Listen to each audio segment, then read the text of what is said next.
برادران و خواهران عزیز، السلام علیکم و رحمت الله و برکاته. امیدوار هستم که جور و صحت و سلامتی همراهتان باشه و در هر جایی که باشید در حفظ و امان الله رب العالمین باشید. به توفیق و رضای الله جل جلاله به درس خودمان الحمدلله آغاز میکنیم که درس امروزی ما و شما هم رابطه به عنوان حوار است که از کتاب دروس اللغة العربیه که حل تمارین است حل میکنیم انشاءالله.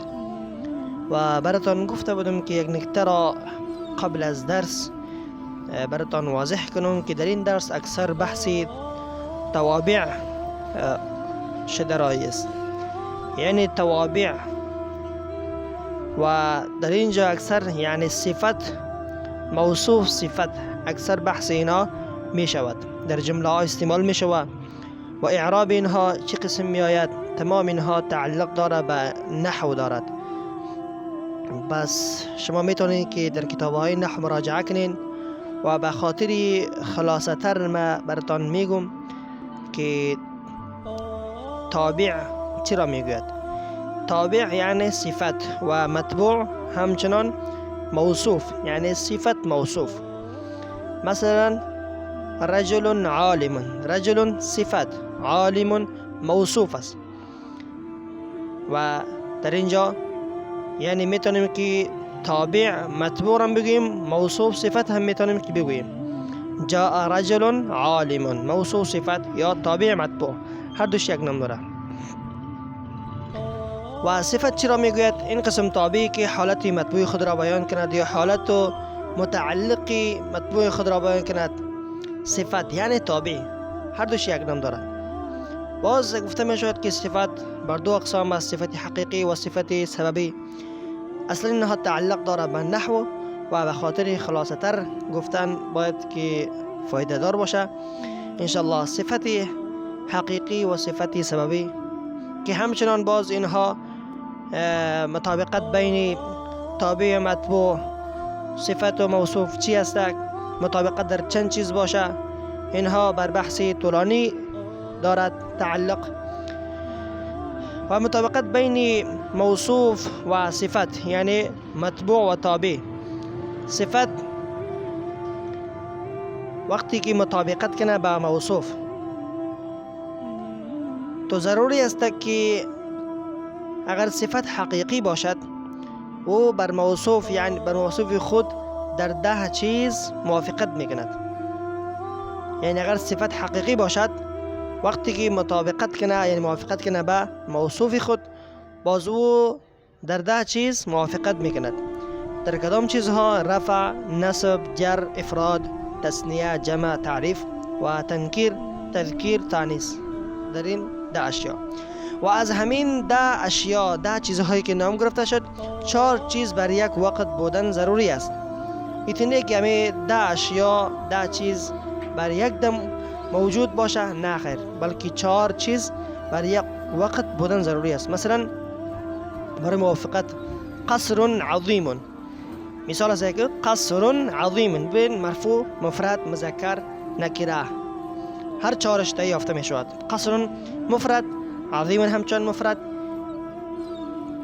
مرفوع همچنان، قصر عظیم هر دوش مرفوع و مذکر همچنان و نکره همچنان است. این مثالی صفت حقیقی بود که در از 10 چیز باید 4 چیز بودنش لازمی است. و اگر صفت سببی باشد باز مطابقت بین موصوف در 5 چیز می باشد و بر یک وقت 2 چیز بودن ضروری است: تعریف و تنکیر، رفع، نصب، جر.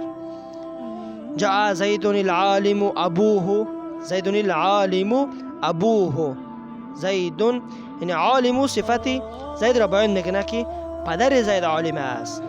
درست است این مثال. پس میایم سر بحث خود که فقره باره حل میکنیم. این المدرس، کجاست مدرس؟ استاد کجاست؟ هو فی الفصل، او در صنف است. و این المدرس الجدید، و استاد جدید کجاست؟ هو عند المدیر، او در نزد مدیر است.